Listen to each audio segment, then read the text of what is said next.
Praise the Lord. आए हुए सबको एक और बार ग्रेस सेंट्रल की इस आराधना सभा में हम स्वागत करते हैं। अगर आप पहली बार आए हैं तो हम आपको देखना चाहेंगे। पहली बार कोई है जो पहली बार आया है, अपना हाथ उठाए। वहाँ पर, वहाँ पर, वहाँ पर, वहाँ पर काफ़ी सारे लोग हैं। तालियों के साथ इनका स्वागत करें। हम इस प्रकार हर रविवार को यहाँ पे एकत्रित होते हैं। आप सबका यहाँ पर स्वागत है। आइए प्रभु के वचन में जाए। आज पेंटिकोस्ट का दिन है, याद रखना। तो मैं चाहता हूँ कि आप लोग अगर पेंटिकोस्ट के बारे में जानते हैं तो अपेक्षा के साथ आज प्रभु की उपस्थिति में रहे। मुझे विश्वास है कि आज प्रभु कई लोगों को छुएगा। अगर आप चाहते हो सच में कि प्रभु आपको छुए तो पिछले 7-8 हफ्तों से हम पवित्र आत्मा के ऊपर सीख रहे। तो केवल एक जानकारी प्राप्त नहीं कर रहे, है ना। The Holi spirit is not an information. बोलिए बाजू वाले बगल में जो बैठे उनको बोलिए, पवित्र आत्मा एक इंफॉर्मेशन नहीं है। हम कहीं भी जाते हैं तो इंफॉर्मेशन के लिए लोग खड़े होते हैं। आप होटल में जाओ, एयरपोर्ट पे जाओ, कहीं पर भी जाओ तो इंफॉर्मेशन देने के लिए लोग खड़े होते हैं और वो जरूरी भी है।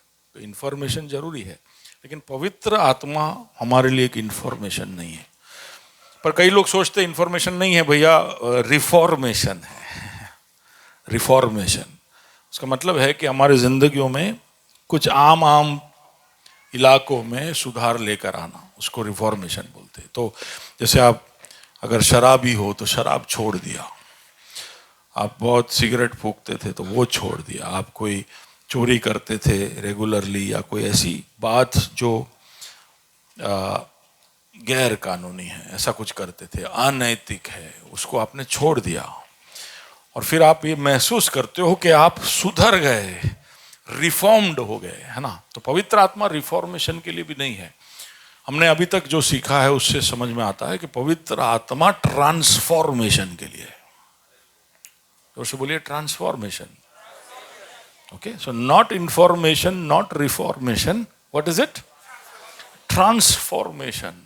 हम पूरी तरह से बदल जाए, उसके लिए यीशु ने कहा कि अच्छा है कि मैं जाऊं, मैं तुम्हें एक नया सहायक भेजूंगा। तो हम उसके बारे में सीख रहे। उससे पहले हम आइए बाइबल घोषणा करें।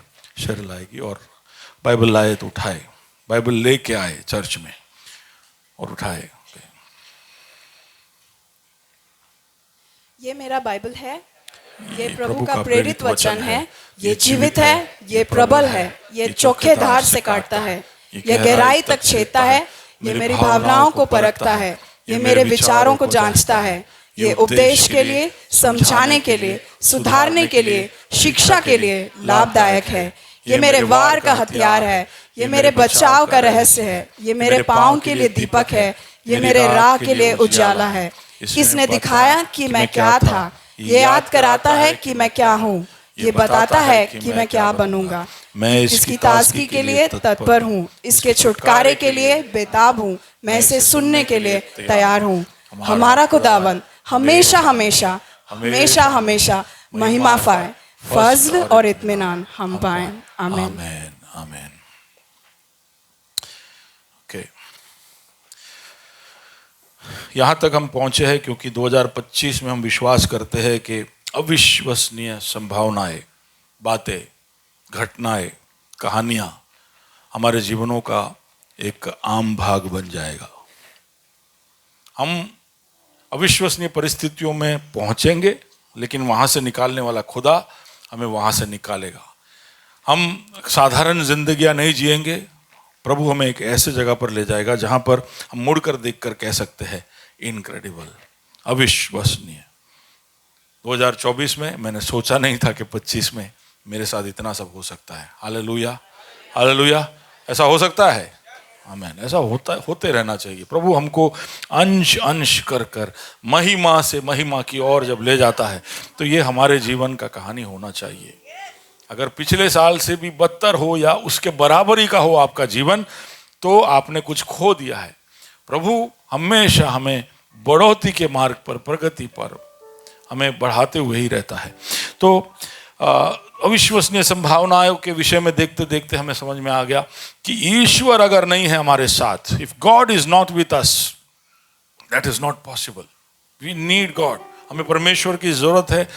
केवल जब हम प्रार्थना करें तब सुनने के लिए नहीं, जब हम कोई मुसीबत में पड़ जाए तब दौड़ कर आकर हमारी रक्षा करने के लिए। कई बार हमने उसी तरह परमेश्वर को रखा है, जैसे हम डॉक्टरों को, एडवोकेट्स को, चार्टर्ड अकाउंटेंट्स को और पुलिस वालों को रखते हैं, वैसे हमने परमेश्वर को रखा है कि मैं मेरी जिंदगी जीते रहूंगा, कोई तकलीफ आई तो प्रभु तू आ जाना। लेकिन प्रभु ऐसा नहीं है।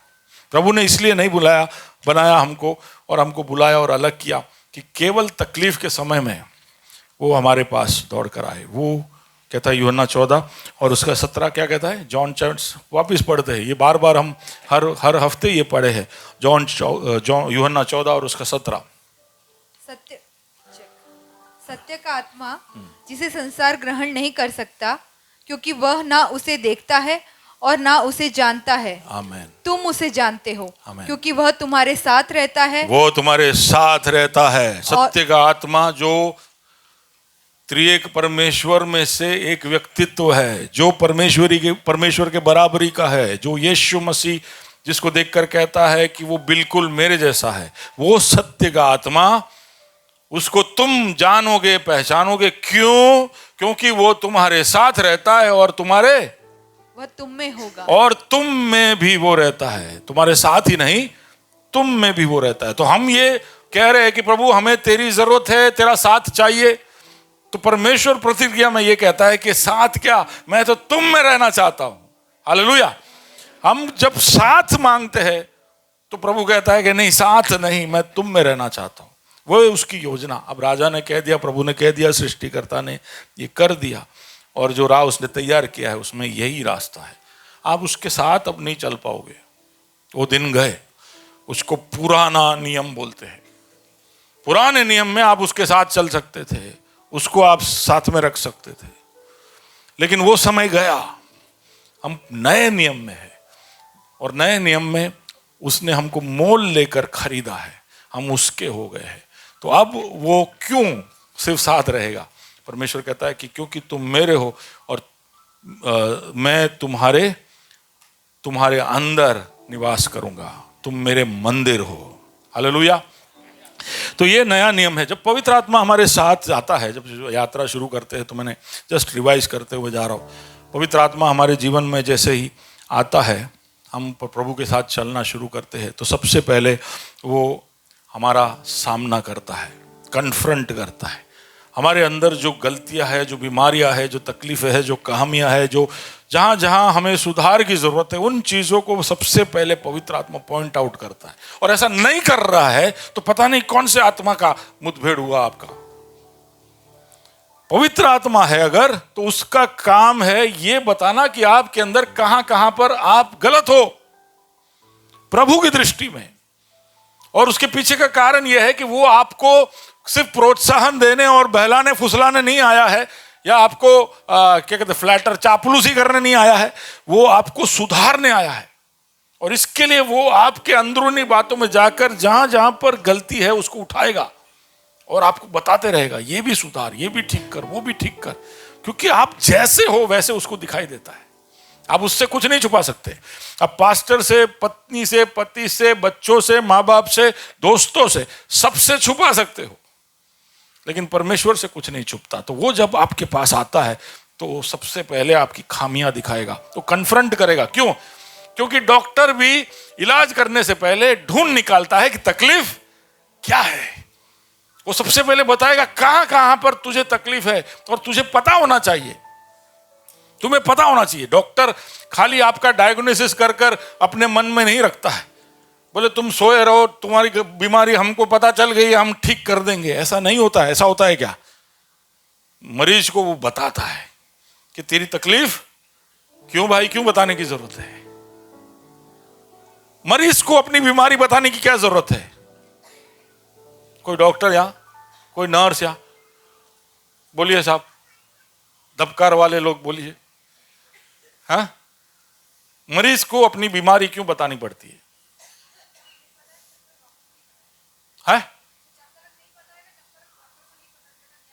चलो वो तो ठीक है, वो तो पेट में दर्द बोलता है, उसको होता और कुछ है नहीं, पर डायग्नोस होने के बाद क्यों मरीज को बताते हैं कि तुम्हारी बीमारी ये है? ध्यान रख सके, ठीक है, सारी रीते करी सके। क्यों भाई? क्योंकि मरीज लोग शातिर होते हैं, वो गोली यहां से ऐसे डाल के यहां से डाल देते हैं, या फिर अगर वो डर जाए, हताश हो जाए तो कोऑपरेट नहीं करेगा, उसको मानसिक रूप से कोऑपरेट नहीं करेगा तो उसका इलाज सही ढंग से, दवाइयों से अकेले से इलाज नहीं होता है। नहीं तो आप डॉक्टरों को पूछ के देखना, खाली दवाइयां देने से नहीं, उस व्यक्ति का हंसमुख रहना, उस व्यक्ति का सकारात्मक रहना, उस व्यक्ति का हर ट्रीटमेंट में कोऑपरेट करना बहुत जरूरी है। ये एक ऐसा गुप्त बात है जो डॉक्टरों को भी नहीं पता है। सिर्फ दवाइयों से ठीक नहीं होता है, इसका मानसिक और जज्बाती हालत भी सही होना जरूरी है, नहीं तो यह सही नहीं हो सकता है। अगर एक व्यक्ति सोचता रहे मैं मरने वाला हूं, कितना भी दवा दो वो और भी खराब हालत में जाएगा। तो इसलिए एक अच्छा डॉक्टर होने की वजह से पवित्र आत्मा आपको बताएगा कि आपका तकलीफ क्या है, वो आपका सहकार चाहता है उस तकलीफ को सुधारने में। एक डंडी मारे तो हम सुधर सकते हैं, लेकिन वो हमें ऐसे नहीं सुधारना चाहता है, वो हमारे सहकार के साथ हमको सुधारता है और हमें कभी कभी डिस्टर्ब कर देता है। I call it disturbance before the deliverance. छुटकारे के पहले कभी कभी ट्रीटमेंट जब आपकी चंगाई के करीब पहुंचता है तब ट्रीटमेंट का इंटेंसिटी ज्यादा हो जाता है, दवाई का डोज ज्यादा हो जाता है। क्यों? क्योंकि अब आप ठीक होने जा रहे हो, है ना। तो आप जब एकदम सवेरे के करीब आ जाते हो, ऐसा कहा जाता है कि तब अंधकार सबसे घोर होता है। When it is just before the morning it is the darkest, है ना। तो कई बार वो हमारे जीवन में उथल पुथल करता है क्योंकि वो हमें एक छुटकारे की तरफ लेकर जा रहा है। वो हमें दुखी करता है, पर हमें दोष में डालता है, हमें शर्म महसूस करवाता है, पर इसलिए नहीं कि हम उसमें बैठ जाए, पर इसलिए कि हम एक मन फिराव की तरफ आए। ये सब बताने के पीछे का उसका कारण ये है कि हम हमारी दुर्बलता, हमारी कमजोरी, हमारी निस्सहायता को जान ले और कहे कि प्रभु मुझे एक मसीहा की जरूरत है, मुझे एक उद्धारकर्ता की जरूरत है, मुझे एक बचाने वाले की जरूरत है। पवित्र आत्मा का काम है आपको तैयार करना यीशुआ के लिए। जैसे इन बातों को आप समझ जाओ और समझ जाओ कि इलाज यीशुआ से आता है, आप अपने घुटने टेकने के लिए तैयार हो जाओगे। That is the first task of the Holi spirit. जो हमारे पास आता है हमको समर्पण के लिए तैयार करता है, और जैसे ही हम अपना समर्पण करते हैं, व्हेन वी सरेंडर, तब वो हम में निवास करने लगता है। That is what we learned. इतने हफ्तों से हम जो देख रहे हैं, पिछले संदेशों को देखोगे, ये सब सार है। वो हमारे अंदर निवास करेगा तो वो राजा है, वो प्रभु है, वो खुदा है। तो हम फिर हमारे सेल्फ को, अहम को, अहंकार को इस हृदय के सिंहासन पर बिठा कर नहीं रख सकते, उसको टटोलते नहीं रह सकते, उसको उतारना पड़ेगा। उस सरेंडर, समर्पण का सबसे बड़ा लक्षण है कि हम, और पिछले हफ्ते मैंने उसके बारे में बताया था, कहाँ हमारा अहम उतरा है कि नहीं। हमें लगता है कि हमने उतार दिया, हम कलीसिया में घुटने टेकते इसलिए हमारी जिंदगियों में हम हर जगह पर घुटने टेके हुए हैं, पर ऐसा नहीं होता है। हमने लगभग 16 सवाल मैंने आपसे पूछे, याद है? Hello hello. जो नहीं आए, जो वीडियो का लिंक भी नहीं देखते हैं, वो सब बोलेंगे पता नहीं, लेकिन जिन्होंने सुना, देखा, वो बोलेंगे हाँ हमने सुना कि किस तरह से अहंकार हमारे अंदर कार्य करता है और कहाँ छुप छुप कर वो घुस जाता है, और किस तरह से हमें उस समर्पण से दूर करता है। बार बार ना पवित्र आत्मा को हम बिठाते, यीशु को हम विराजमान करते हैं, लेकिन सोमवार को हम उसको उतार देते हैं, मंगलवार को वापस उतार देते हैं। इसलिए रोज समर्पण करना जरूरी है, एवरी डे। बाजू वाले को कहिए बगल में जो इसे कही कि रोज समर्पण करना पड़ेगा। आज इधर समर्पण किया, रविवार टू रविवार समर्पण करने वाले बाकी सब दिन तकलीफ में रहते हैं। सोमवार सुबह उठो समर्पण। कुछ लोगों के लिए इससे भी ज्यादा जरूरी हो जाता है, सोमवार बपोरे समर्पण, सोमवार सांझे समर्पण। कुछ लोगों को इतना तकलीफ, सोमवार रात्र 3 वागे समर्पण, क्योंकि रात को उठ के क्या करते पता नहीं। We need surrender all the time, जहां जहां जब जब हमको, इसलिए निरंतर खुद का निरीक्षण करते रहना चाहिए कि कहाँ कहाँ कब कब मुझे समर्पण की जरूरत है। अगर ऐसा हुआ, समर्पित कर लिया, तो पवित्र आत्मा हमारे अंदर एक शुद्धिकरण का काम शुरू करता है। और हमने पिछले हफ्ते गलाती 5 उसका 19, 20, 21 सब पढ़ा, तो हमने शरीर के कामों के विषय में पढ़ा। शरीर के काम, वो कोलोसियों के पुत्र 3 अध्याय में, कोरिन्थियों के पत्र में, सब जगह पर ये अलग अलग जगह पर अलग अलग तरह से लिखा हुआ है। लेकिन ये शरीर के काम है जिनको हमें हमारे जीवनों से व्यक्त होने नहीं देना है, उनका शुद्धिकरण करना है। पौलुस कोलोसी 3 में इस तरह से कहता है, if you can take that, Colossians chapter 3, it is not there in the slide, Colossians 3 उसका 3-4 अध्याय क्या है, तीसरे अध्याय का 4 कलम है शायद, गलातियंस, एफेसियंस, फिलिपियंस, कोलोसियंस 3 या वर्स नंबर 5। इसलिए अपने उन अंगों को मार डालो, हाँ, जो पृथ्वी पर है। उन अंगों को मार डालो जो पृथ्वी पर है, अर्थात व्यभिचार, हाँ, अशुद्धता, हाँ, दुष्कामना, बुरी लालसा और लोभ को, जो मूर्ति पूजा के बराबर है। इनको जरा भी दया दिखाया नहीं जा सकता, ऐसा प्रभु का वचन कहता है। इन चीजों के ऊपर दया नहीं कर सकते हैं। इनको क्या करना है? जोर से बोलिए, जोर से बोलिए। और नीचे थोड़ा और जाएंगे,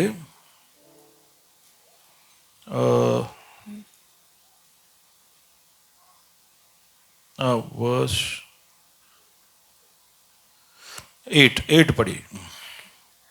पर अब तुम भी इन सब को, अर्थात क्रोध, रोष, बैरभाव, निंदा और मुंह से गालियां बकना, ये सब बातें छोड़ दो। छोड़ दो, इंग्लिश में लिखा है पुट असाइड। इनको बाजू में रख दो। इनको मार नहीं पाओगे शायद, लेकिन इनको बाजू में रख दो। कुछ चीजों को मारना, कुछ चीजों को हटा कर रखना, क्योंकि 10वां कॉलम पढ़े, 10वां कॉलम। और नए मनुष्यत्व को पहन लिया है, जो put on the new man, put to death, put aside, put on, है ना।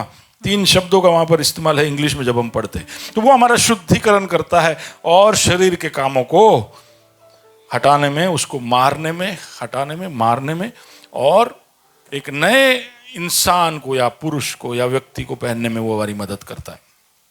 और ये सब जब हम कर रहे हैं, जब पवित्र आत्मा को ये हमारे जीवन में करने दे रहे हैं, वो चाहता है कि हम बड़े इत्मीनान से रहे, हम ये पूरे भरोसे के साथ रहे कि उसका छाप हम पर है, उसका छाप हम पर है, हम उसके हैं।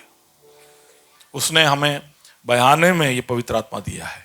तो अगर पवित्र आत्मा हम में है, शुद्धिकरण कर रहा है, दोष दिला रहा है, तो हम ये एश्योरेंस में रहे कि हालेलुया, प्रभु धन्यवाद, धन्यवाद, ये हमारे लिए प्रूफ है कि हम तेरे हैं।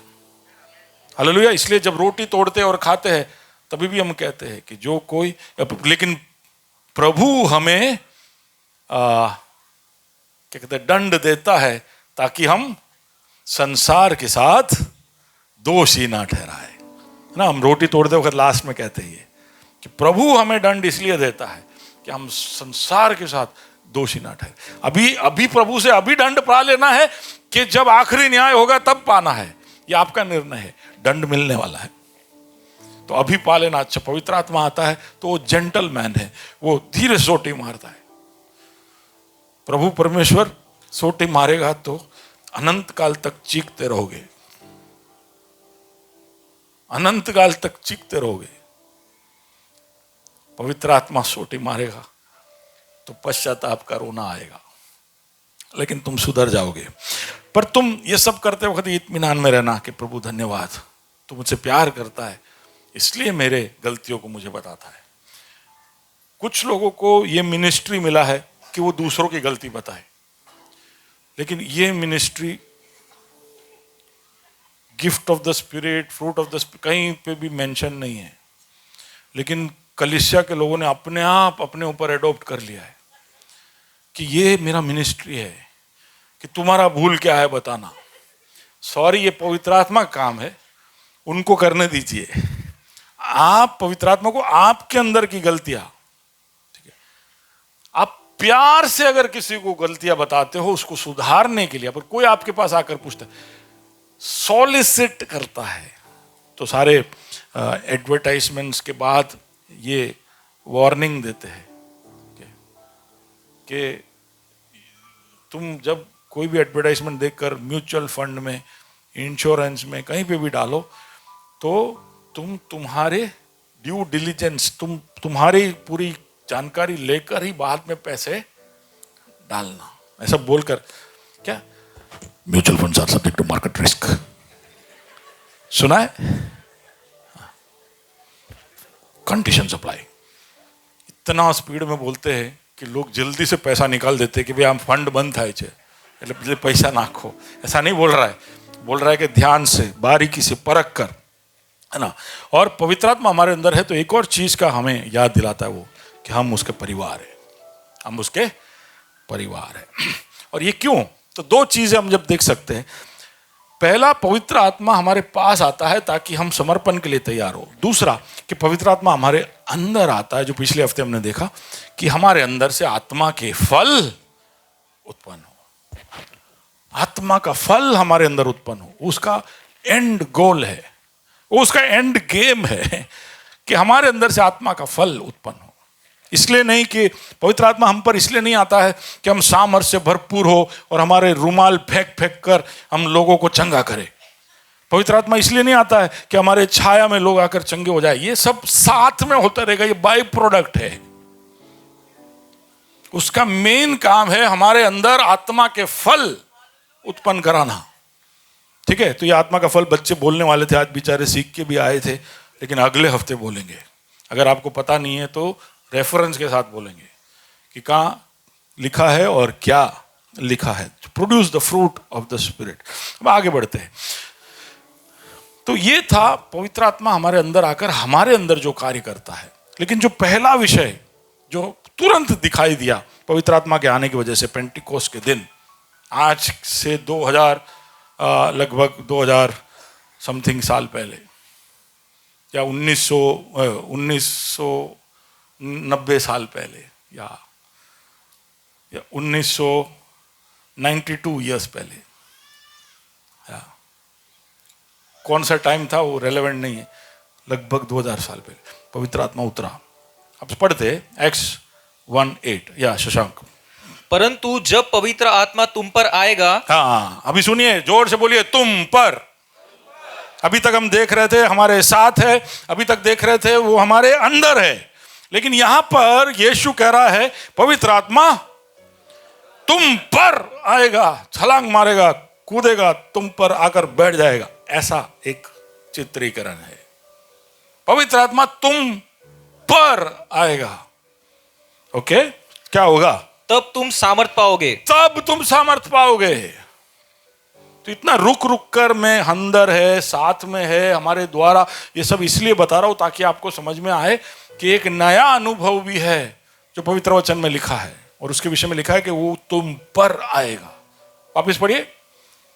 परंतु जब पवित्र आत्मा तुम पर आएगा, हाँ, तब तुम सामर्थ पाओगे।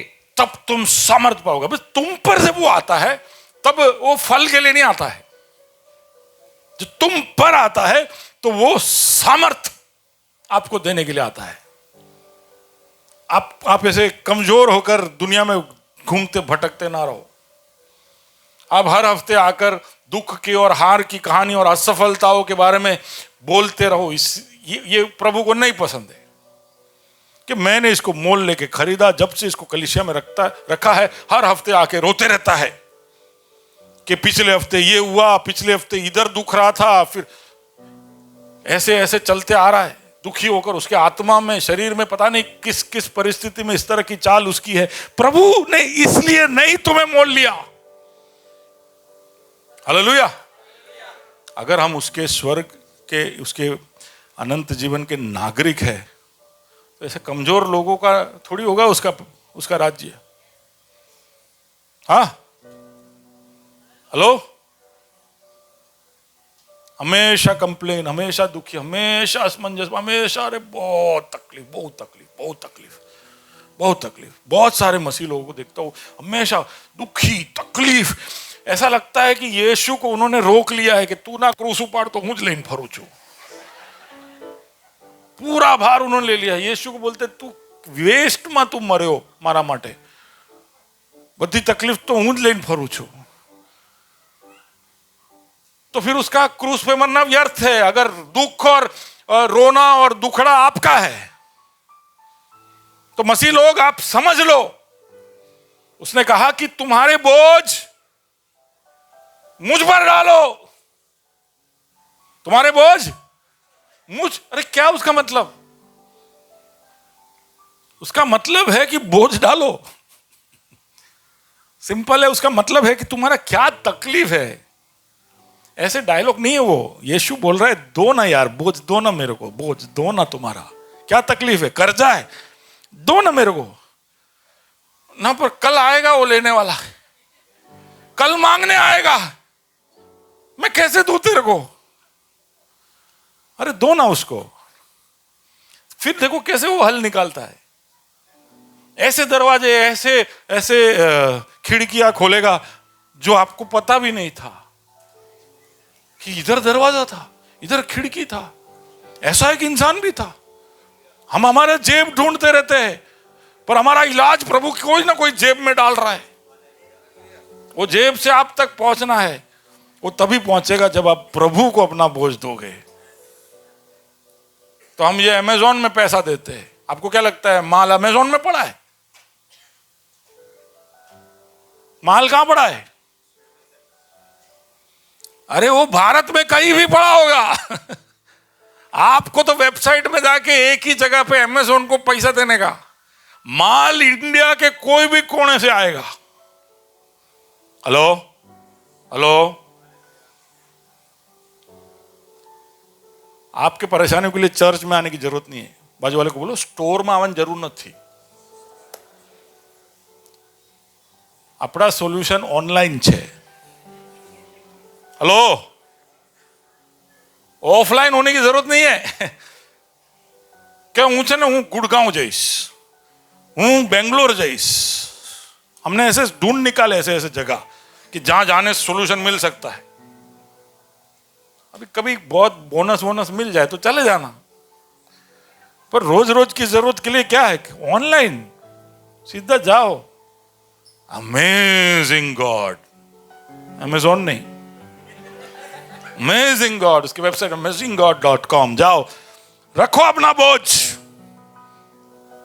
तुरंत आपको आएगा your order has been received, it's being packed, it's being sent to the warehouse. अब ये सब जब हो रहा है तब दुआ करने की जरूरत है कि हमारा जो आशीष है, हमारा उत्तर जो है वो अलग अलग वेयर हाउसों से होकर हमारे दरवाजे तक पहुंचे।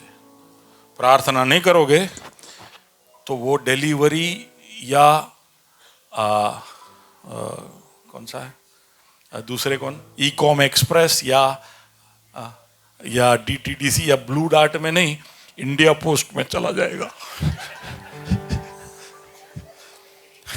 और इंडिया पोस्ट में जाएगा तो मिलेगा तो सही, लेकिन समय बहुत निकल गया होगा। सुन रहे हो? कोई पोस्ट वाले है तो माफ करना, लेकिन ये हमारे पीएनटी की सच्चाई है। पिछले हफ्ते एक पार्सल भेजना था हमको नीलगिरी, तो कुरियर में भेजते तो 2 दिन में पहुंचता। 10 दिन हो गया, अभी भी बेंगलोर में पड़ा है। क्योंकि हमने ऐसा सोचा कि भारत के सरकार को थोड़ा रेवेन्यू देते हैं, इंडिया पोस्ट को दिया। इसलिए दुआ करते रहो कि आपके उत्तर इंडिया पोस्ट में नहीं, फेडेक्स या ब्लू डार्ट में आपके पास आ जाए। ओके, प्रभु का सामर्थ हम पर उतरेगा तो हम एक पराक्रमी जीवन जिएंगे। वो सामर्थ इसलिए है कि हमारे जीवन में हम पराक्रम देखें। वो सामर्थ इसलिए है कि हम प्रभु का कार्य जो उसने हमें सौंपा है उसको हम कर पाए, हम उसकी गवाही सामर्थ के साथ दे पाए। हालेलुया। इसके लिए प्रभु का सामर्थ हम पर उतरता है। तो पुराने नियम में भी ऐसा होता था। पढ़िए पहला शमूएल 10वां अध्याय उसका 10वां कलम। जब वे उधर उस पहाड़ के पास आए, हाँ। तब नबियों का एक दल उसको मिला और परमेश्वर का आत्मा उस पर बल से उतरा और वह उनके बीच में नबूवत करने लगा। कौन? शाऊल, है ना। तो प्रभु का आत्मा जब शाऊल पर उतरा, वहां पर ऐसा पुराने नियम में भी, ये पुराने नियम का एक अनुभव है। वहां पर साथ में अंदर ये सब नहीं होता था। प्रभु का आत्मा उतरता था किसी के ऊपर, और जब उतरता था तो वो नबूवत करने लगा, भविष्यवाणियां करने लगा। वो प्रभु के सामर्थ्य से भर गया। शिमशोन के विषय में पढ़ते न्यायों की पुस्तक 14वां अध्याय उसका 6वां कलम। तब यहोवा का आत्मा उस पर बल से उतरा। सैमसन के ऊपर बल से उतरा। ऊपर, हाँ, ये भी अपॉन है। अपॉन, जोर से बोलिए अपॉन। अपॉन का मतलब ऊपर उतरना। ओके, तो शिमशोन पर बल से उतरा और यद्यपि उसके हाथ में कुछ न था, हाँ। तो भी उसने उसको ऐसा फाड़ डाला जैसा कोई बकरी के बच्चे को फाड़ डाले। किसको फाड़ डाला? जवान सिंह। जवान सिंह को। जवान सिंह को। अरे 150, 200, 300 किलो का होता है सिंह। उसको कुछ करने की जरूरत नहीं, खाली ऐसे टेढ़ा होने की जरूरत है अपने पे, तो अपने कुचले जाएंगे। पर वो इतना भयंकर होकर हमारे सामने आता है, शेर, बहुत ताकतवर जानवर। लेकिन शिमशोन ने एक, जैसे बकरी हो ऐसे उसको, बकरी को भी हम फाड़ नहीं सकते, हाँ? लेकिन शिमशोन ने दिल, सुन रहे हो दिल, शिमशोन ने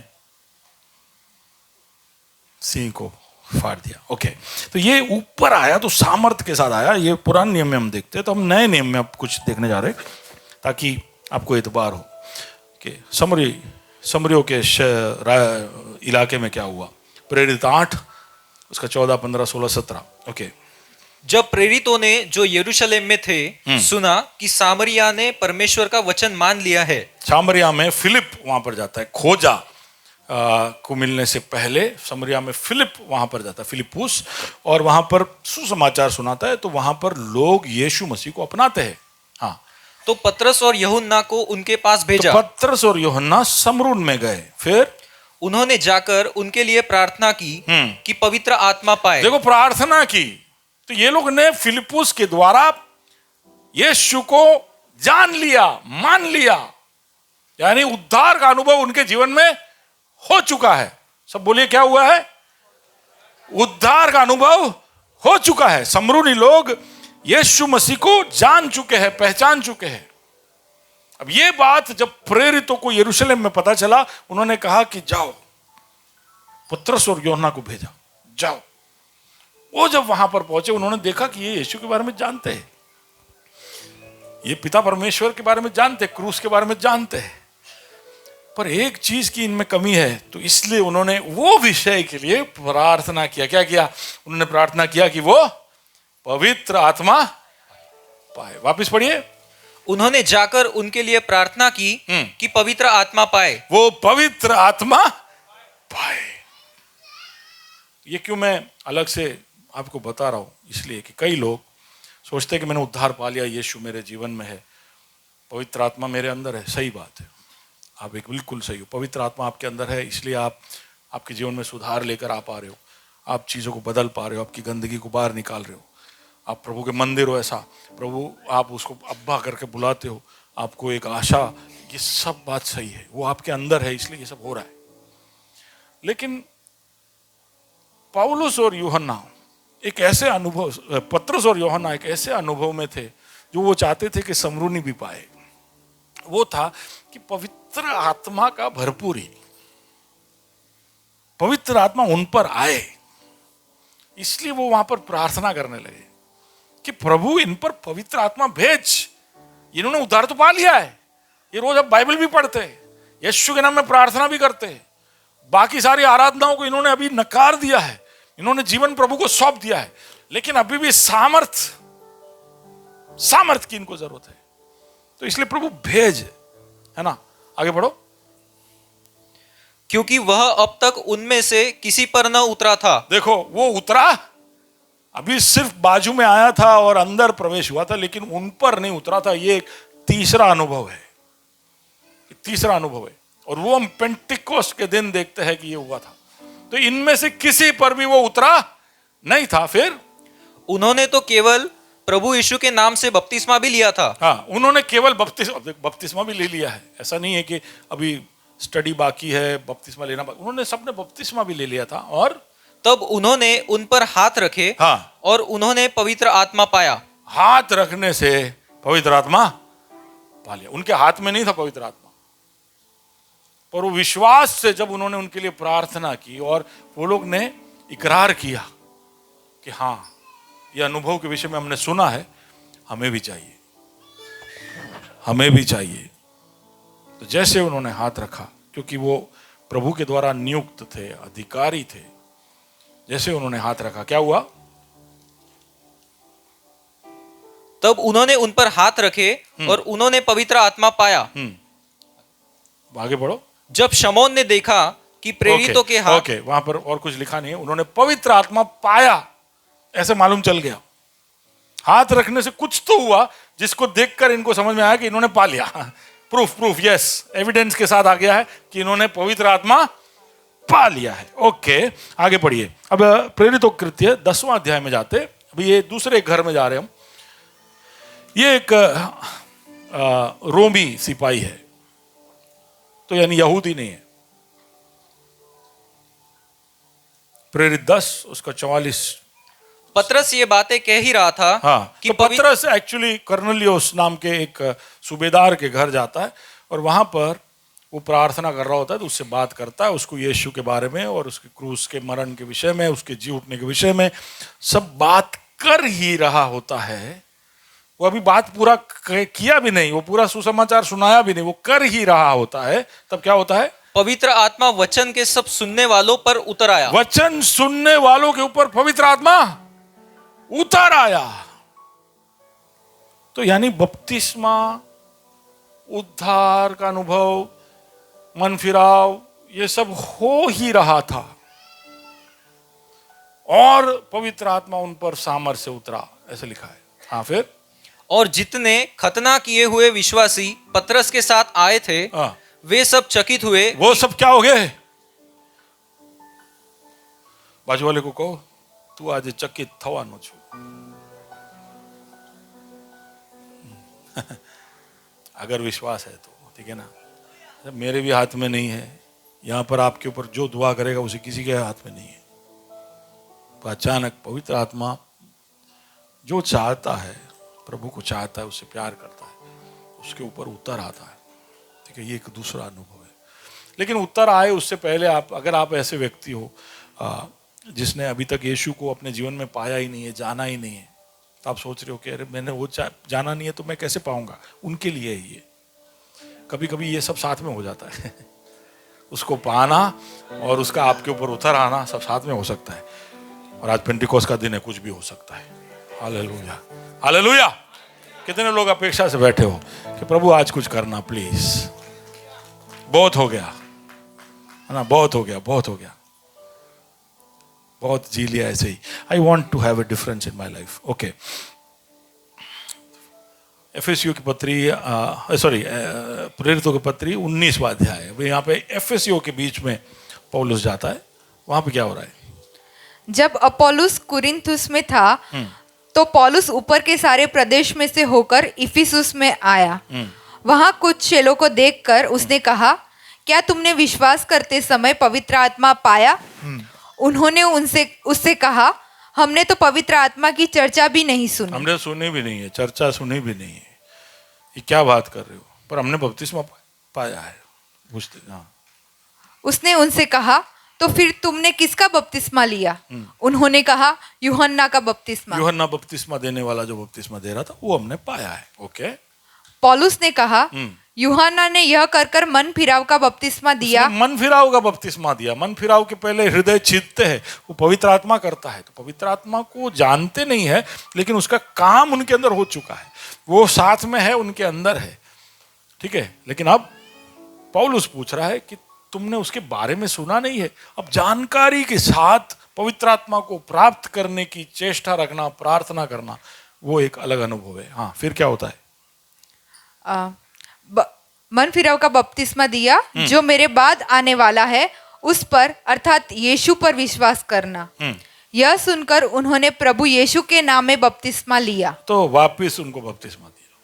देखो, बपतिस्मा लेते वक्त भी अगर सही जानकारी के साथ नहीं लिया हो तो वापिस ले लेना चाहिए। तो लोग जब बचपन में ले लेते हैं, बचपन में जब कुछ पता नहीं, तो बचपन में शादी करा देंगे तो स्वीकार करोगे? हाँ, हेलो,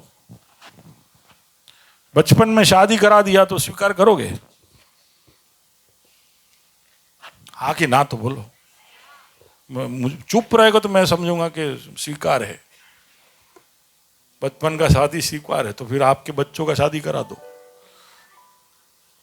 नहीं कराते ना हम, नहीं, हम बड़े होकर हम पूरी जानकारी के साथ हम शादी करना चाहते। तो ऐसा ही है। तो ये तो इससे भी बड़ा निर्णय है, अनंत काल, अनंत जीवन के साथ जुड़ा हुआ एक निर्णय है, वो पूरी जानकारी के साथ लेना चाहिए। तब जानकारी नहीं था तो पौलुस एफेसस के लोगों को वापस बपतिस्मा देता है। हाँ, फिर जब पौलुस ने उन पर हाथ रखे तो पवित्र आत्मा उन पर उतरा और वे भिन्न भिन्न भाषा बोलने और भविष्यवाणी करने और लगे। जब पवित्र आत्मा उतरा तो ये था जो पता चलाता है कि उन्होंने पा लिया, वो अन्य अन्य भाषा बोलने लगे, अन्य भाषा बोलने लगे। और फिर क्या हुआ? भविष्यवाणी करने और भविष्यवाणी भी की। So just go ahead. Okay, तो यहां पर हम देख सकते हैं कि दो घटनाएं हैं, एक उद्धार और एक सामर्थ, एम्पावरमेंट, सामर्थ पाना। उद्धार, वहां पर भी पवित्र आत्मा शामिल है और सामर्थ देने में भी पवित्र आत्मा शामिल है। लेकिन एक में आपके अंदर कार्य शुरू होता है और दूसरे में आपके द्वारा सामर्थ के कार्य शुरू होते हैं, ठीक है। एक आपको सुधारने के लिए है, दूसरा प्रभु के कार्य को इस संसार में बताने के लिए है। एक आपको फल की तरफ ले जाने के लिए है, दूसरे में आपको वो दानों से भरता है, gifts of the Holi spirit, उससे वो आपको भरता है। पवित्र आत्मा जब हम पर आता है तो उसका चिन्ह क्या है, वो बाइबल के अंदर केवल अन्य भाषा के विषय में ही बताया है। लेकिन जब पहली बार होता है ना, तभी बाइबल में ऐसा लिखा है कि पवित्र आत्मा उन पर आया। हर बार जब आप अन्य भाषा बोलोगे तो पवित्र आत्मा आप पर नहीं आता है, वो बार बार नहीं उतरता है, एक ही बार उतरता है, फिर आप भरपूर होते हो। तो let's read that, Acts chapter 4 verse 8। तब पतरस ने पवित्र आत्मा से परिपूर्ण होकर, तो पवित्र आत्मा से परिपूर्ण हुआ पौलुस, पतरस तो अन्य भाषा पाया था या पवित्र आत्मा पाया था, एक्ट्स चैप्टर 2 में उसने पा लिया था। लेकिन अब एक ऐसा समय आ रहा है, वहां पर लिखा है कि वो आत्मा से परिपूर्ण हुआ। यानी ये एक अनुभव है जो बार बार आपको पाते रहना है और बार बार पाते रहोगे। पहली बार आप पर आत्मा उतरेगा, लेकिन उसके बाद आप परिपूर्ण होते रहोगे। तो दूसरी बार, तीसरी बार, 50वीं बार, 500वीं बार, 5000वीं बार आप परिपूर्ण होते रहोगे। बार बार ये नहीं उतरता, उतरता सिर्फ एक ही बार है। तो उसका मतलब है कि वो उतरता है तो फिर वो आपके साथ रहता है, फिर वो छोड़ के नहीं जाता है। आपकी जिंदगियां ऐसी हो कि वो आपको परिपूर्ण करते रहे।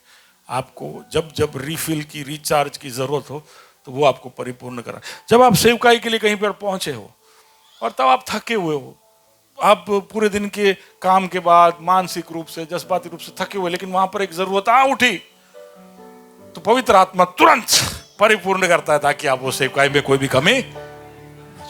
समझ पा रहे हो क्यों परिपूर्णता चाहिए? इसलिए नहीं है कि आप, हाँ ये भी हो सकता है कि आपने ही आपके जिंदगियों में पिन मार के रखा हो, तो पवित्र आत्मा का सामर्थ्य का लीक आपके अंदर से लीक हो रहा है। पर प्रभु का काम है परिपूर्णता के अनुभव में आपको लौटा कर लेके आना। आप जब सेवकाई की जगह पर पहुंचोगे तुरंत, तो अभी मैं उत्तराखंड गया था पिछले हफ्ते, मैं वहीं पे था। जिम कॉर्बेट नेशनल पार्क है, वहाँ पर हमारा एक यूथ कैंप था। तो ऐसे ही एक सेशन में बच्चे सुबह से बैठे है ना, बहुत भयंकर हम लोग थे ये, क्योंकि मेरे प्रचार को उन्होंने 4 घंटे तक सुना, और मैं भी भयंकर हूँ, मैं 4 घंटे तक छोड़ा नहीं उनको। तो आप लोग कितने खुश नसीब हो, मैं 1.25 घंटे में छोड़ देता हूँ। हाँ, पर वो लोग 4 घंटे तक बैठे, फिर शाम को 1.5 घंटा वापस बैठे। फिर मैंने कहा कि हम कल मिलते हैं, तो वो बोले नहीं पास्टर, खाने के बाद वापस मिलते हैं। तो उसमें एक 80% लोगों ने हाँ कहा, 20% बेचारे थोड़े छोटे बच्चे थे, तो उन्होंने कहा पास्टर थक गए। पर उनके पास्टर ने कहा कि नहीं, आ जाओ आ जाओ आ जाओ, तुम लोग सब आ जाओ।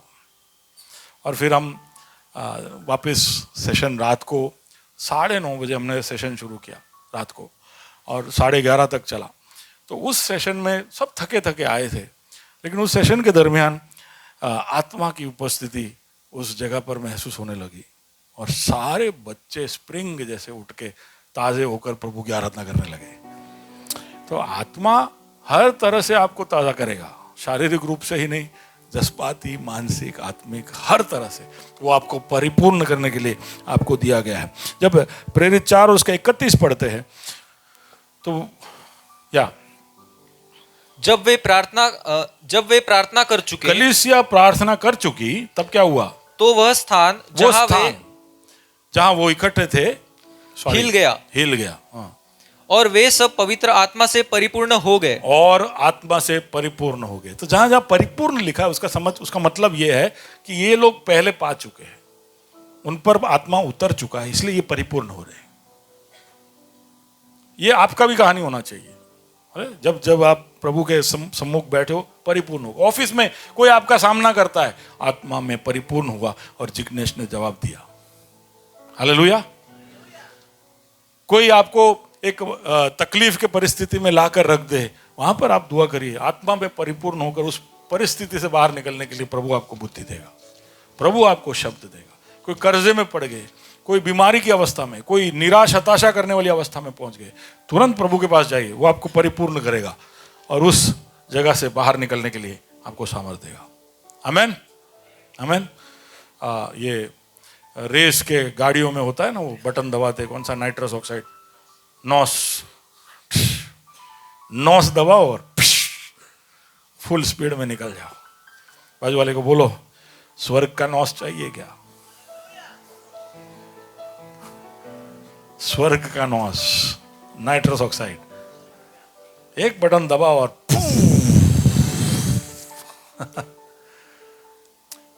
आपको लग रहा है पास्टर बहुत ज्यादा ड्रामेटिक कर रहा है चीजों को, इतना सब थोड़ी होता है। हम ये रील के आदी हो गए हैं ना, रील में सब 30 सेकंड में हो जाता है, 1 मिनट में हो जाता है। हम OTT के आदी हो गए, एक एपिसोड 45 मिनट में खत्म हो जाता है। हम मूवी के आदी हो गए हैं, पूरे 50-50 साल 2 घंटे में खत्म हो जाते हैं। तो हमारा दिमाग ट्यून्ड हो गया कि सब हाई स्पीड में चलते रहना चाहिए। जिंदगी में हाई स्पीड में होगा तो आपका जल्दी ब्रेकडाउन हो जाएगा। तो जिंदगी अपने स्पीड पे चलता है, लेकिन उसके अंदर पराक्रम होते रहता है। हालेलुया। मुड़ के देखोगे तो दिखेगा।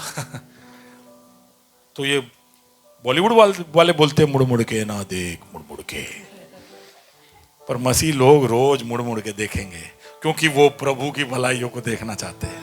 हालेलुया। प्रभु ने उनके लिए जो अच्छे काम किए उसको गिनना चाहते हैं, और प्रभु के कामों को देखकर अपने विश्वास को दृढ़ करना चाहते हैं कि आज भी किया प्रभु ने काम। हालेलुया। आज भी किया उसने मेरे जीवन में काम। हालेलुया। ओके, तो अब उस अन्य भाषा के विषय में हम देखने जा रहे हैं कि ये अन्य भाषा क्या है, क्या, व्हाट इज इट। बाइबल में ये एक ही चिन्ह है आत्मा की भरपूरी का। आत्मा अगर तुम पर उतरा या तुम परिपूर्ण हो रहे हो, तो बाइबल में एक ही चिन्ह लिखा है कि ये अन्य भाषा में बोले। अब और कुछ होता है कर लोग दावा करें कि और कुछ भी होता होगा, तो तो वो मुझे नहीं पता है, उसके बारे में मैं प्रचार नहीं कर सकता हूं। जो लिखा है वही मैं बोल सकता हूं। पहले शताब्दी के कलीसिया में जो दिखाई दिया और जो लिखाई दिया वही मैं बता सकता हूं आपको। तो अन्य भाषा की भरपूरी में वो बोलने लगे। अच्छा, ये कब हो सकता है और ये जबान ही क्यों? ये मैंने पहले सेशन में कहा था कि जीभ ही क्यों और जबान पर ही क्यों प्रभु कब्जा लेता है? क्योंकि जबान हमारे शरीर का वो अंश है जो किसी के भी कब्जे में नहीं आता है। इसको क्या बोलना, पालतू करना नहीं, क्या था टेम उसका हिंदी क्या, इसको वश में लाना इसको वश में लाना, याद है? उंगली जरा साफ करिए, लगाइए लगाइए, अरे यार लगाइए। कुछ लोग डर रहे इधर, हम हमारे जबान पे हाथ नहीं लगाते। अरे लगाइए ना, आपका ही जीव है। देखो कितने आज्ञाहीन लोग हैं। कम ऑन, लगाओ, अपने जीभ पर हाथ लगाओ। अरे लगाओ ना। नहीं, जब तक नहीं लगाएंगे मैं नहीं हिल रहा हूं। चलो विजय, चलो करो। अरे लगाओ जीभ पे हाथ। ये वश में नहीं रहता है, ये वश में नहीं रहता है। बाइबल कहता है कि ये किसी के वश में नहीं रहता है। इसको वश में लाना सबसे मुश्किल है। ये किसी का नहीं, ये कुछ भी बोलता है। लेकिन ये शब्दों से ही सृष्टि हुई, ये शब्दों से ही कलीसिया बनता है, ये शब्दों से ही चंगाई निकलती है, ये शब्दों से ही लोगों को बांधा जाता है, ये शब्दों से ही आशीष और आशीर्वाद निकलते हैं। तो इसलिए इसको ठीक करना जरूरी है। तो पवित्र आत्मा कहता है कि तुम्हारे पूरे शरीर के हर पुर्जे के अंदर से एक पुर्जा जिसकी मुझे जरूरत है वो है, क्योंकि अगर ये वश में नहीं होगा तो जो बांधा है उसको ये एक क्षण में तोड़ देगा।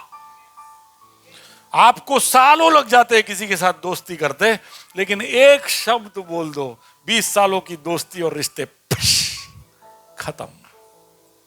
बोले इसको वश में लाना जरूरी है।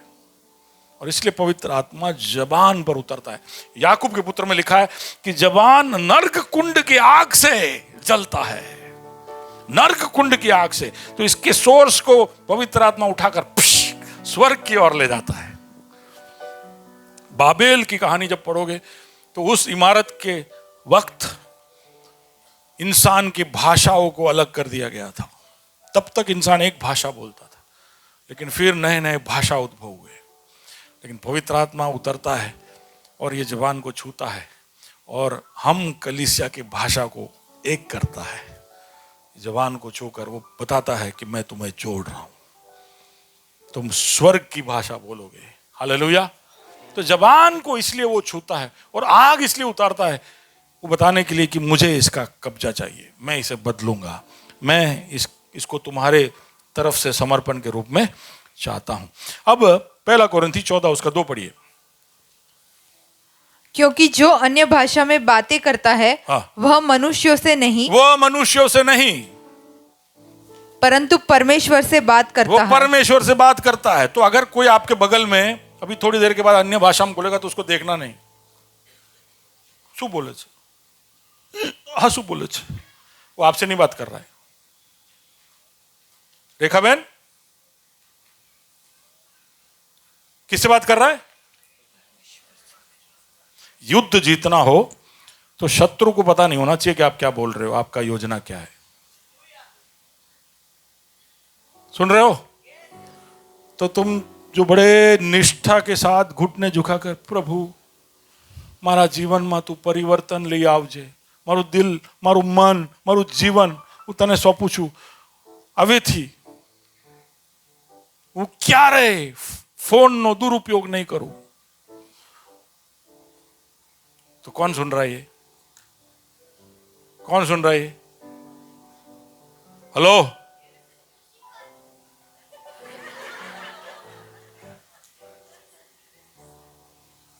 अरे उसका वो नाम भी प्रभु ने छीन लिया है।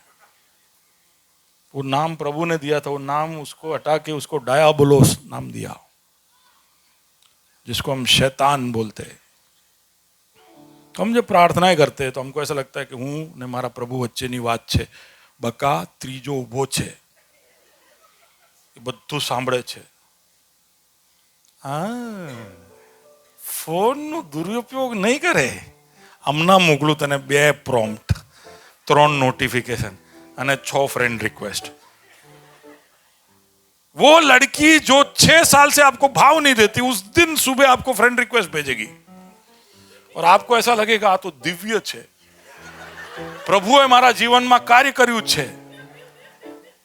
नहीं सच बोल रहा हूं, आप नहीं तो ट्राई करके देख लो, आप प्रार्थनाएं करके निर्णय करके देख लो, फिर आपको ऐसा लगेगा कि यार जो विषय से भागना चाहता था उसके लिए रास्ते खुल गए.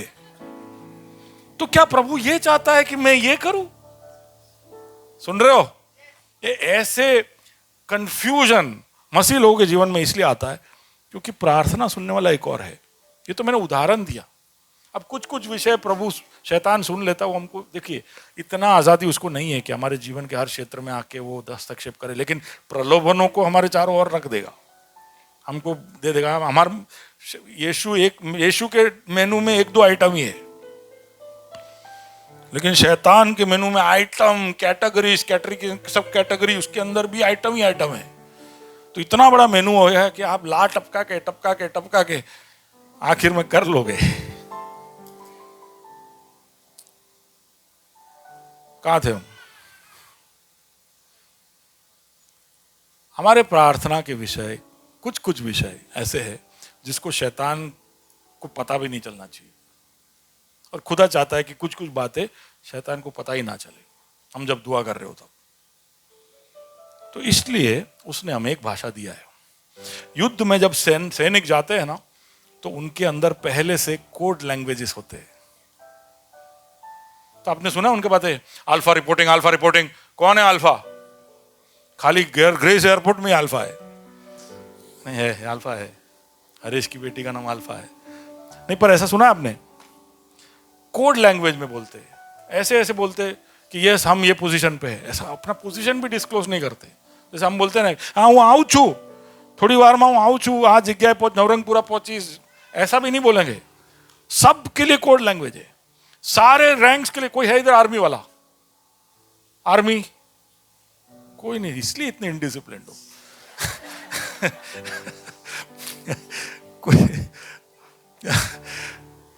आर्मी में सब कुछ कोडेड है, लोगों का रैंक कोडेड है, जगह कोडेड है, उनका जो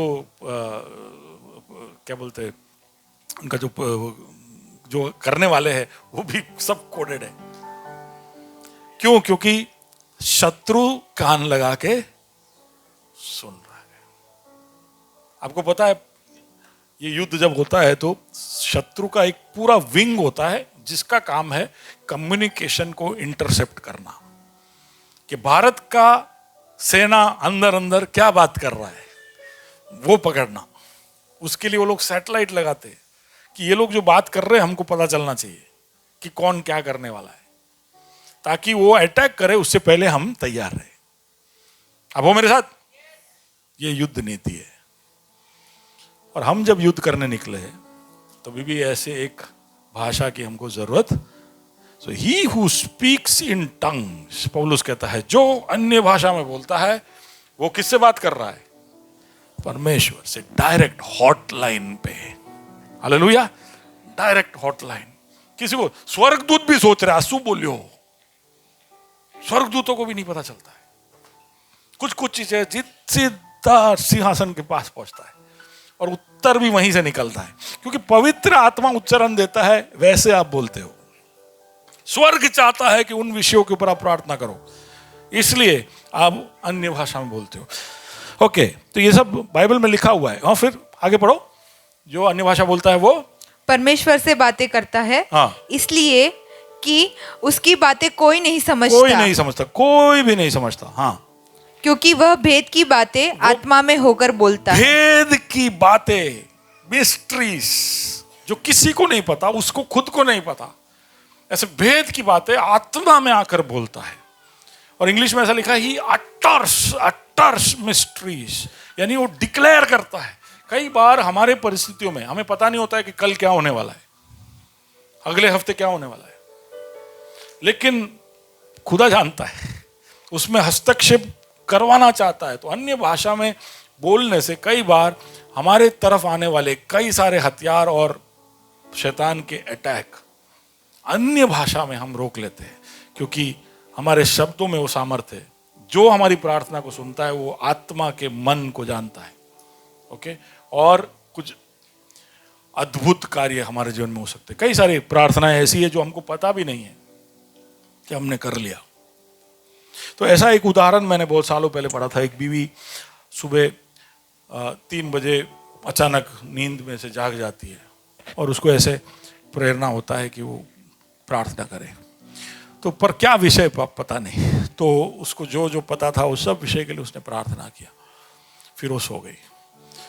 फिर थोड़ी देर के बाद आत्मा उसको वापस उठाता है, तो वापस वो 3-3:30 बजे से वापस प्रार्थना करना शुरू करती।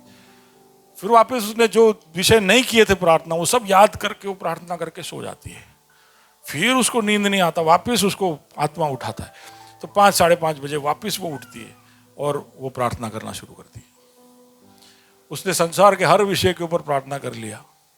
फिर वो बोलती है अब मैं क्या प्रार्थना करूं। तो थोड़ी देर वो प्रार्थना करते करते अन्य भाषा में प्रार्थना करती है और फिर वो सो जाती है। 3 दिन के बाद उसका पति एक जहाज में होता है, वो लौट के आता है। तो वो पूरा उसका हालत बहुत ख़राब होता है। वो पूरा उसका बोले वो जहाज डूब गया था और ऐसे पूरा गीला होके वो आता है। बोले क्या हुआ? बोले 3 दिन पहले सुबह के 5:30 बजे हमारा जहाज पानी में डूब गया, लेकिन बहुत सारे लोग मर गए, मैं बच गया। और तब उस औरत को याद आता है कि मुझे तो पता भी नहीं था, लेकिन आत्मा जो हर विषय को जानता है वो विषय को याद कराकर आत्मा में कुछ भेदों को प्रार्थना करने के लिए उसकी मदद करता है। आमीन। प्रार्थना हम जब करते हैं तो हमें जो पता है उतना ही कर सकते हैं, लेकिन सारे विषय का पता हमें नहीं होता है।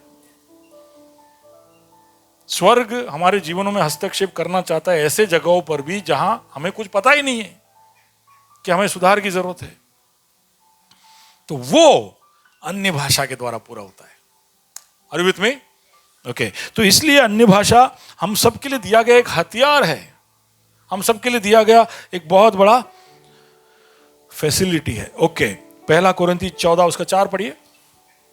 जो अन्य भाषा में बातें करता है हाँ। वह अपनी ही उन्नति करता है। जो अन्य भाषा में बातें करता है वो अपने आप को बांधते जाता है, अपनी उन्नति करते जाता है, अपनी उन्नति करते जाता है। कैसे आपको बढ़ना है प्रभु में, तो ये एक तरीका है, वचन पढ़ो।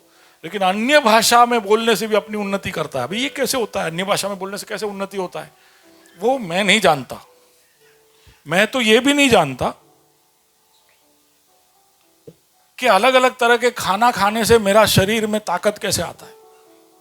मैं तो खाली खाना खा के छोड़ देता हूं, लेकिन मेरे शरीर को पता है कि कैसे उसमें से अलग अलग चीजों को निकालना और मेरे काम में लाना। सुन रहे हो?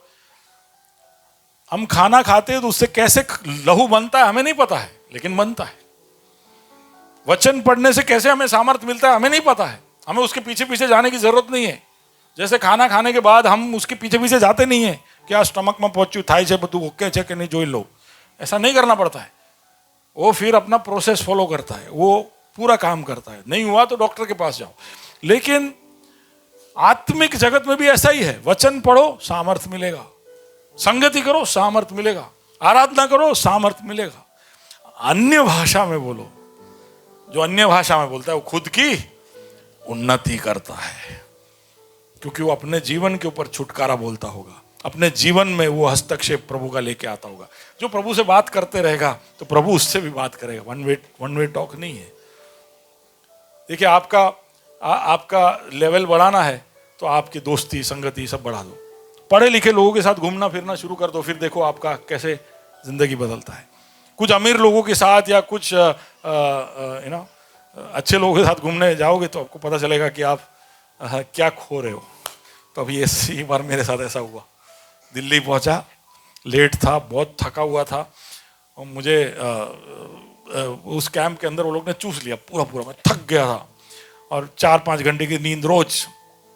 फिर टैक्सी में हम 11:30 को बैठे, 6:30 बजे हम एयरपोर्ट पहुंचा, थका हुआ, दिल्ली का T3 लंबा एयरपोर्ट, चलते जाओ चलते जाओ चलते जाओ, थका हुआ मैं बोर्डिंग गेट पे पहुंचा। तो जैसे ही मैंने लास्ट चेक इन किया, वो औरत ने मुझे वापस बुलाया, बोले sir you have been upgraded to business class. Thank you Lord, thank you. तब मैं सिर्फ खाने के बारे में सोच रहा था कि कम से कम खाना तो अच्छा मिलेगा और सीट बड़ा होगा, ठीक है। लेकिन मैं बिजनेस क्लास में जाके बैठा, एक तो क्या है कि सब बहुत पॉलिश्ड लोग, बाहर पता नहीं ये लोग कैसे होते, लेकिन बिजनेस क्लास में बड़े पॉलिश्ड होते, बहुत ही कोई, sir can I know your order? Yes, या प्लीज, वन कैपुचिनो। तो सब एकदम अच्छी तरह से बात करते, तो वो मैं भी अच्छी तरह से बात किया।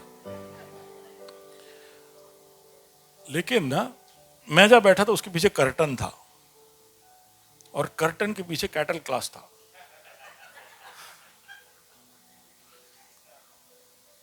सॉरी, नॉर्मल इकोनॉमिक क्लास था। इकोनॉमिक क्लास था जिसमें मैं यूजुअली बैठता हूं हमेशा। मेरे औकात नहीं बिजनेस में बैठूं, मैं उधर बैठता हूं हमेशा। लेकिन यहां बैठकर उधर का मुझे पता चला। वहां पे और एक खास अहमदाबाद आने वाले फ्लाइट में तो यही होता है, ए नक्का माँ बेसी जाए, छाणो वाणो थई जाए, ये वो ऐसे चिल्लाना चालू है पीछे। और बिजनेस क्लास में yes sir, please sir, no sir, सब चुप। Okay, have you been in business class? Nikhil? No. Sahil? No. जाना चाहिए यार, बहुत फर्क पड़ता है। अरे हाँ, ये तो अपनी बिजनेस, स्पाइस जेट में कहा बिजनेस क्लास।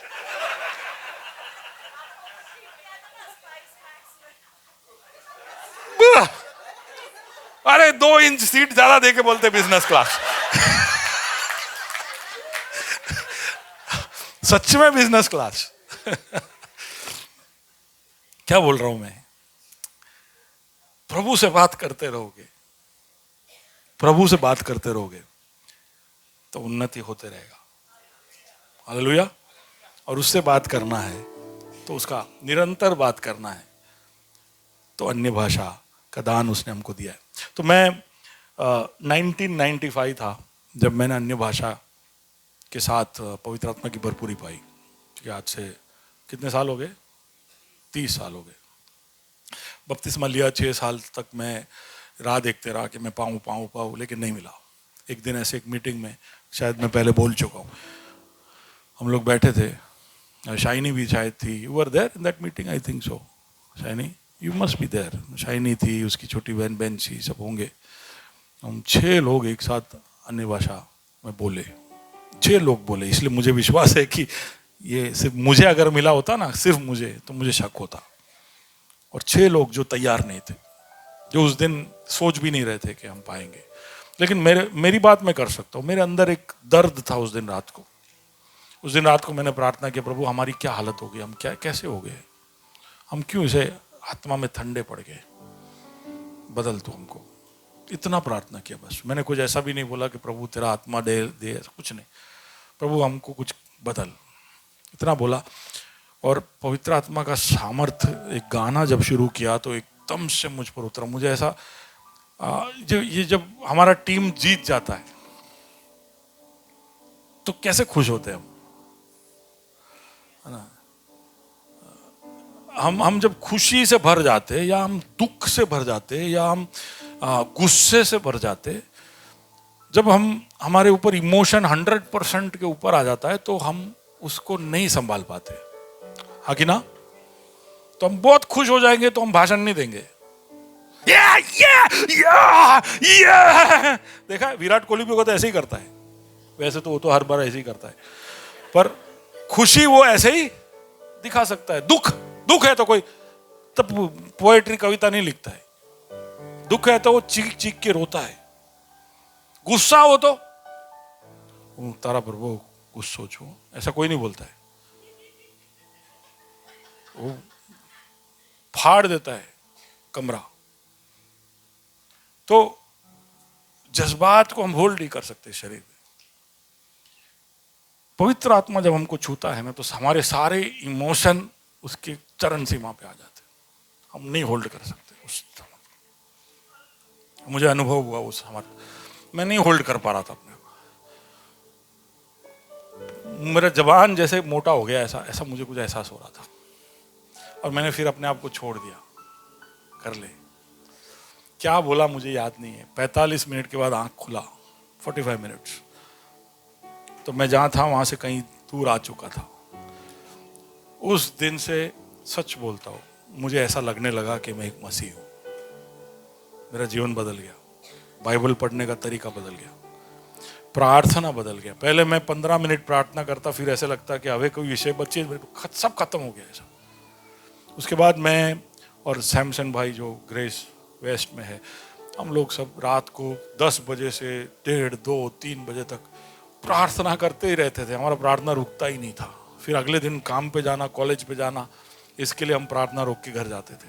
इतना मजा आता था, हम अन्य भाषा में घंटों घंटे प्रार्थना करते थे। और मैं समझता हूँ कि उन दिनों की प्रार्थनाओं की वजह से ग्रेस फेलोशिप शुरू हुआ, नहीं तो हमने ऐसी, हमारे में कोई लायकात नहीं थी। तो प्रार्थनाएं आप करते रहोगे, घंटे घंटे करते रहोगे, तो उसका प्रतिफल, प्रभु से बात करते रहने का प्रतिफल आपको आपके काम के क्षेत्र में दिखेगा, आपके बच्चों में दिखेगा, आपके खुद के जीवन में दिखेगा। जब वो कहता है कि अन्य भाषा में बोलने वाला उन्नति पाता है, तो उसके बच्चे उन्नति नहीं पाएंगे, ऐसा नहीं हो सकता है। वो उन्नति जब पा रहा है तो उसका आत्मा उन्नति पा रहा है, लेकिन उसका व्यवसाय भी उन्नति पाएगा, उसका नौकरी भी उन्नति पाएगा, उसके दोस्त भी उन्नति पाएंगे। हालेलुया। आपके साथ जो भी हाथ मिलाएगा वो सब उन्नति पाएगा। आमेन। पवित्र आत्मा एक ऐसा प्रबंध है कलीसिया के लिए कि इस पृथ्वी पर पराक्रम हम दिखा पाए। एक्स चैप्टर 2 वर्स 1 to 11 जब पढ़ते हैं, प्रेरित 2:1 से 11 हम जब पढ़ते हैं, तो वो ऐसे भाषा बोल रहे थे जो इंसान को समझ में आए। तो वो अविश्वासियों के लिए था। लेकिन 1 कोरिन्थियंस 13 वर्स 1 पढ़िए। यदि मैं मनुष्यों और स्वर्गदूतों की बोलियां बोलूं और प्रेम तो ना मनुष्यों रखूं, की या तो अन्य भाषा में एक दूसरा एक पहलू है कि कभी कभी हम स्वर्गदूतों की भाषा बोलते हैं। अब ये कौन सा है, कौन सा भाषा, ये सब मुझे नहीं मालूम, लेकिन अन्य भाषा बोलते हम कभी कभी बोल लेते हैं। तो पौलुस बताता है कि कभी कभी हम स्वर्गदूतों की भाषा बोलते हैं। फिर रोमी 8 और उसका 26 पढ़िए। इसी रीति से आत्मा भी हमारी दुर्बलता में सहायता करता है, क्योंकि हम नहीं जानते कि प्रार्थना किस रीति से करना चाहिए, परंतु आत्मा आप ही ऐसी आहें भर भर कर जो बयान से बाहर है हमारे लिए विनती करता है। भाई तू फुल स्टॉप मत लगा, तू आगे पढ़ता जा। ओके, तो जो आहे भर कर जो बयान नहीं कर सकते, ऐसी बातें वो विनती करता है। पहला कोरिन्थी 14 उसका 27-28। यदि अन्य भाषा में बातें करनी हो तो 2 या बहुत हो तो 3 जन बारी बारी से बोले और एक व्यक्ति अनुवाद करे। अब ये कलीसिया में जब अन्य भाषा कलीसिया के लिए बोला जाए तो वो आराधना के बीच में हो तो तब नहीं, पर कोई समझो प्रचार कर रहा है उसके बीच में वो अन्य भाषा बोले, तो पौलुस कहता है कि ऐसे अन्य भाषा मत बोलो, क्योंकि इसमें किसी को समझ में नहीं आ रहा है। यहाँ पे 200 लोग 300 लोग बैठे हैं, उनका समय बर्बाद मत करो अन्य भाषा सुना के। अन्य भाषा जब बोलते हो तो उसका अनुवाद होना चाहिए, जब आप इंसान से बात कर रहे हो तब। लेकिन जब आप प्रभु से बात कर रहे हो तो उसमें अनुवाद की जरूरत नहीं। तो जब विश्वासियों के लिए अन्य भाषा बोला जाए तो वो व्यर्थ है, उसका अनुवाद होना चाहिए। लेकिन परमेश्वर से बात कर रहा है तो आप प्रार्थना में बोल सकते हो, आप आराधना में बोल सकते हो, आप प्रभु से जब बातें कर रहे हो तो अन्य भाषा में बोल सकते हो। लूका 11 उसका 13। अतः जब तुम बुरे होकर अपने बच्चों को अच्छी वस्तुएं देना जानते हो तो स्वर्गीय पिता अपने मांगने वालों को पवित्र आत्मा क्यों ना देगा? मांगने वाले को देगा, मांगने वाले को देगा। जो यहां पर कोई दृश्य देखने खड़ा है उसको नहीं देगा, जो संदेह के साथ है, जो शक कर रहा है उसको नहीं देगा, पर जो मांग रहा है। मैं चाहता हूं कि एक क्षण सब आंखें बंद करें। आप ये अनुभव पाना चाहते हो या नहीं मुझे नहीं मालूम। हो सकता है या आज पहली बार पवित्र आत्मा आप पर उतर आए, ऐसा एक अनुभव आपके जीवन में आज आप प्राप्त करो। हो सकता है कि ये पहले हो चुका है और इसलिए आप परिपूर्णता का अनुभव पाओ। क्या आपका परिस्थिति है मैं नहीं जानता, लेकिन आंखें बंद करो और कहो प्रभु मुझे आज परिपूर्णता चाहिए। अगर आप पहले पाए हो तो आप ये कह सकते हो प्रभु मुझे परिपूर्णता चाहिए।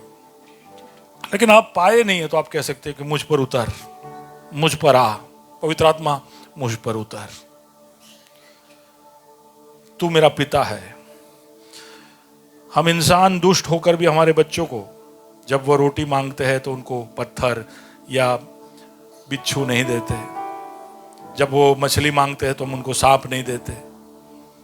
तो तू तो इतना भला है, तो हमारा खुदा है, तो हम पवित्र आत्मा को जब मांगेंगे तो क्यों नहीं देगा। देखिए यहाँ पर मैं कोई भी तरह का हाइप या कुछ बनाना नहीं चाहता हूँ। आपका डेस्परेशन होगा तो मैं विश्वास करता हूँ कि आज पेंटिकोस्ट का दिन है, इसलिए आज एक सही जगह पर हम हैं। और पिछले मैंने ऐसा कुछ प्लान नहीं किया था, लेकिन पवित्र आत्मा के बारे में बोलते बोलते हम यहाँ पर पहुँचे हैं।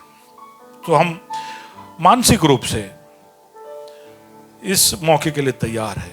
अगर आपको ज़रूरत है तेरी आत्मा की अग्नि बरसे इस जगह पे, तेरी आत्मा की अग्नि बरसे इस जगह पे। गाए तेरी आत्मा की अग्नि बरसे इस जगह पे। बेबसी के साथ गाए तेरी आत्मा की अग्नि बरसे इस जगह पे। है प्रभु तू छू ले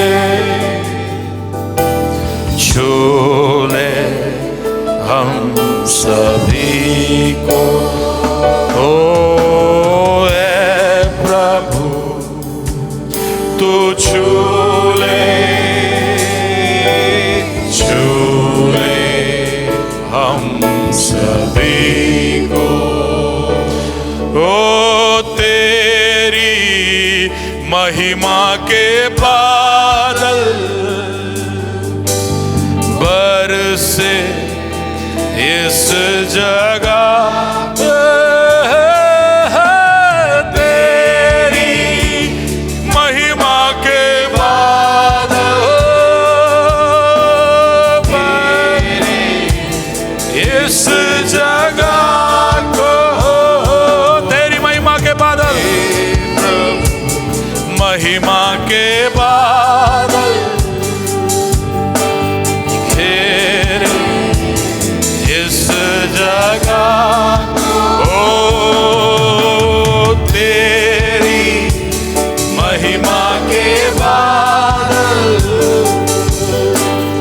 घेरे इस जगह को। है प्रभु तू छू दादा ना हती ना करा बस खेरे सभी को। है प्रभु तू छू ले हम सभी को। प्रभु जी धन्यवाद देना चाहते इस दिन के लिए। पेंटिकोस्ट के दिन के लिए धन्यवाद। कलीसिया के प्रभु जी रूप को और उसके प्रभु जी उसके उसके उसके स्टोरी को, इसके हिस्ट्री को तूने इस दिन को बदल दिया। प्रभु जी उस दिन से लेकर आज तक तेरा कलीसिया बढ़ते जा रहा है। अधोलोक की फाटक उस पर प्रबल नहीं हो पाई है और खुदावंत बड़े सामर्थ्य के साथ ये बढ़ते जा रहा है। प्रभु जी हम भी उसके साथ साथ जहाँ कहीं भी तूने हमको ठहराया है वहाँ सामर्थ्य के साथ बढ़ते जाना चाहते हैं। तेरा सामर्थ्य, तेरा स्वर्ग का अनुभव हम हमारे जीवनों में और हमारे द्वारा दूसरों के जीवनों में देखना चाहते हैं। खुदा शत्रु के गढ़ों को, उसके कार्यों को, उसके कार्यक्रमों को, उसके तंत्रों को, उसके षड्यंत्रों को हम तोड़ना और गिराना चाहते हैं। हम जहाँ कहीं भी जाए तेरा छुटकारा लेकर जाए, जहाँ कहीं भी जाए तेरे चंगाई को लेकर जाए, जहाँ कहीं भी जाए प्रभु जी तेरी जोई अद्भुत बहुतायत की जिंदगी को लेकर जाए। ऐसे वाहक तो हमको बना और इसलिए हमको तेरे पवित्र आत्मा की जरूरत है। जब भी तेरा समय आए तू भरना, पर भरना जरूर। तेरे हाथों में सौंपते हैं, महिमा तुझे देते खुदा। प्रार्थना सुना इसके लिए धन्यवाद, यीशु मसीह के नाम से, आमीन आमीन।